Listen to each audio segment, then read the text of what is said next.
Hello and welcome to Day 8 of the Carry the Fire Foundations.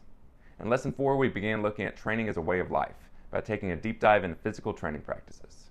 We started with an emphasis on physical training because it is the best portal to all other forms of training, including training the mind. But we can also directly train the mind, and to do this we need to discuss a few principles of how the mind works. Our entire lives are determined by the quality of our mindset, our focus, and our perception. You most likely presume that you perceive reality as it is. But this is usually not the case. Our minds have many flaws and gaps that prevent us from seeing accurately. We call these gaps cognitive biases. And we're going to spend a lot of time looking at cognitive biases in future Carry the Fire packs because they can wreak havoc on our mindsets, our relationships, and our ability to communicate well with others. For now, I want to look at one important study. Back in 2018, researchers from Harvard, Dartmouth, and New York University conducted what has been popularly called the blue dot experiment. So participants in the study were shown a series of dots. Some were clearly blue and others clearly purple. And the participants' job was simple, to decide whether each dot was blue or not blue. At the beginning of the experiment, truly blue dots appeared as often as dots that were not blue. But as the trial went on, the researchers quietly reduced how many blue dots showed up. In fact, in the final 100 dots, almost every dot was purple. Yet something fascinating and troubling occurred. Participants kept seeing blue dots at the same rate as when blue dots were plentiful. Their minds, expecting to find blues, simply expanded the definition of blue to match what they expected to see. The researchers didn't stop there. They repeated the experiment using completely different categories. They asked participants to identify threatening faces. And even when the researchers drastically reduced the number of threatening faces, people continued to find just as many. They then asked participants to review business proposals and to flag the unethical ones. And participants continued to identify just as many unethical proposals, even when the number of unethical examples fell. In every case, people believed they were carefully discerning, deciding, but in reality their brains were shifting definitions so they could be successful at their task. And the principle the researchers found was that when the thing you're looking for becomes rare, your mind broadens the definition so it can keep finding it at the same rate. They called this principle prevalence-induced concept change.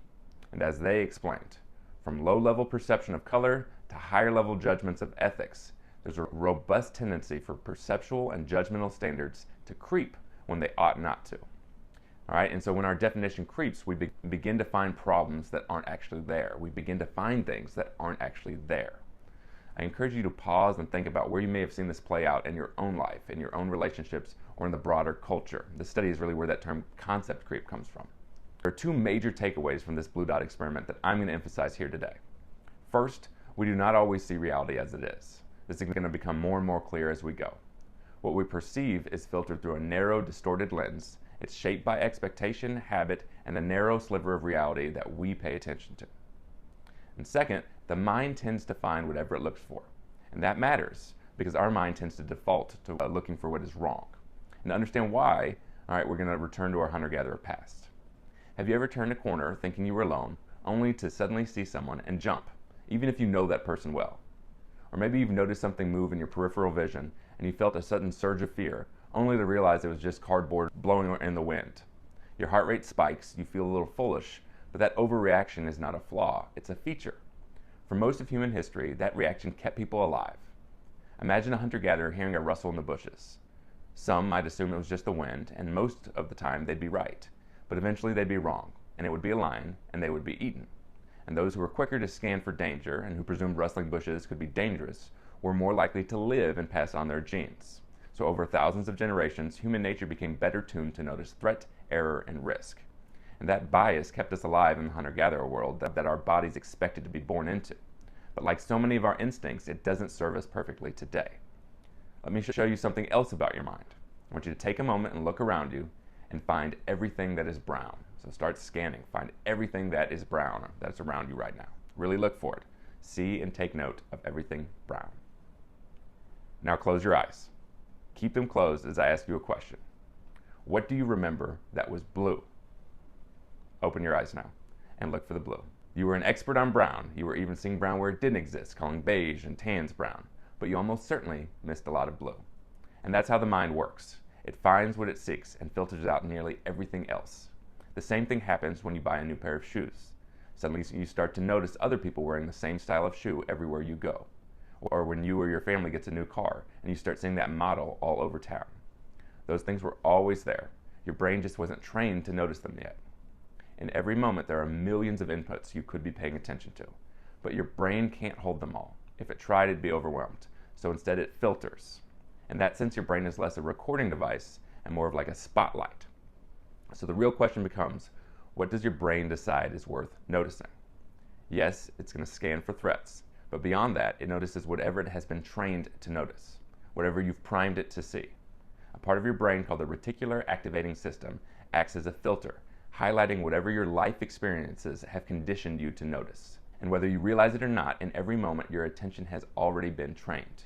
You do not experience life as it is, you experience the small slice of life your attention selects.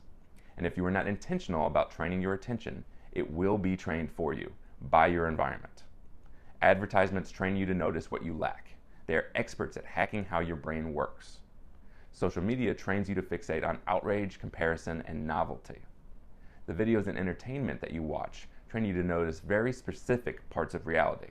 You may be getting trained to believe that plastic surgery is normal and everyone does it, or that men should treat women as objects, or that the purpose of life is simply to feel good and avoid discomfort. By contrast, an entertainment diet filled with stories like Harry Potter, Gladiator, Saving Private Ryan, or Band of Brothers trains your attention towards courage, loyalty, sacrifice, family, and service. People often say they don't choose the thoughts that enter their minds, and that's partly true. Thoughts arise automatically.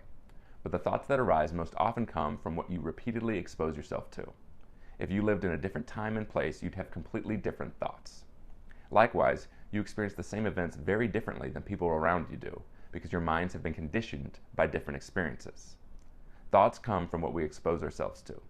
Your mind is always being trained, whether you are deliberately shaping your life around values and goals, or drifting through your days absorbing whatever crosses your screen, your mind is being trained.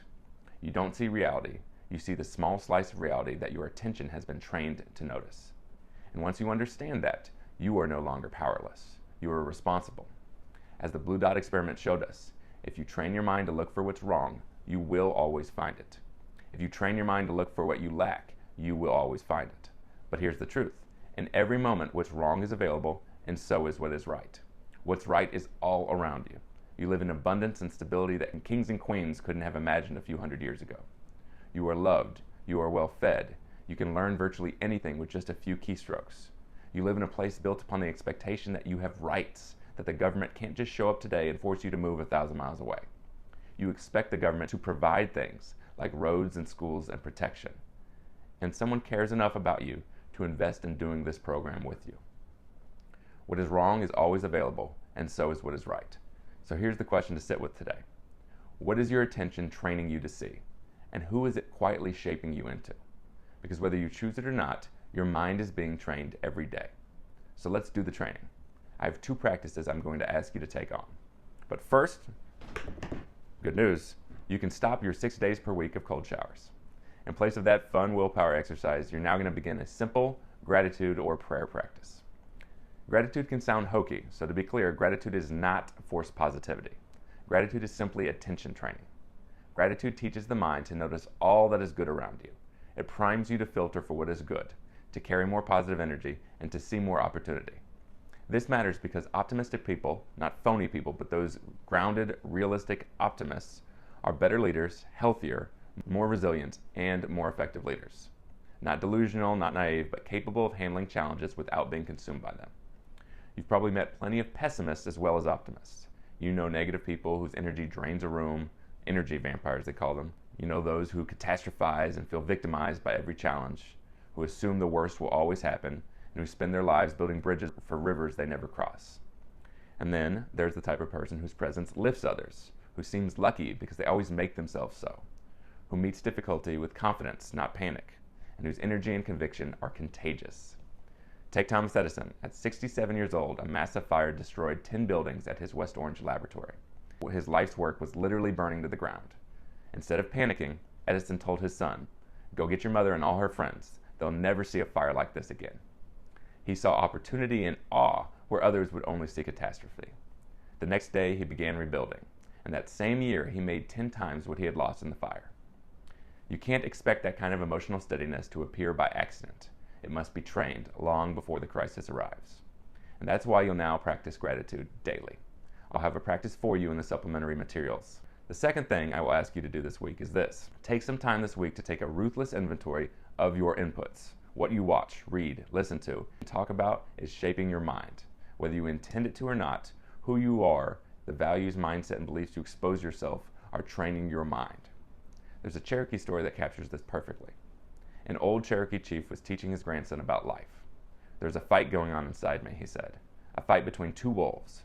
One is dark, anger, envy, resentment, arrogance, self-pity, guilt, fear. The other is light, joy, peace, courage, humility, kindness, truth, compassion. The same fight is happening inside you and in every person." The grandson thought for a moment and asked, "Which wolf wins?" The old man smiled. "The one you feed.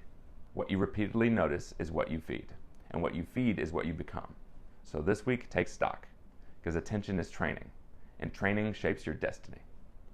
Thanks for being here today. Onward to the discussion. Carry the fire.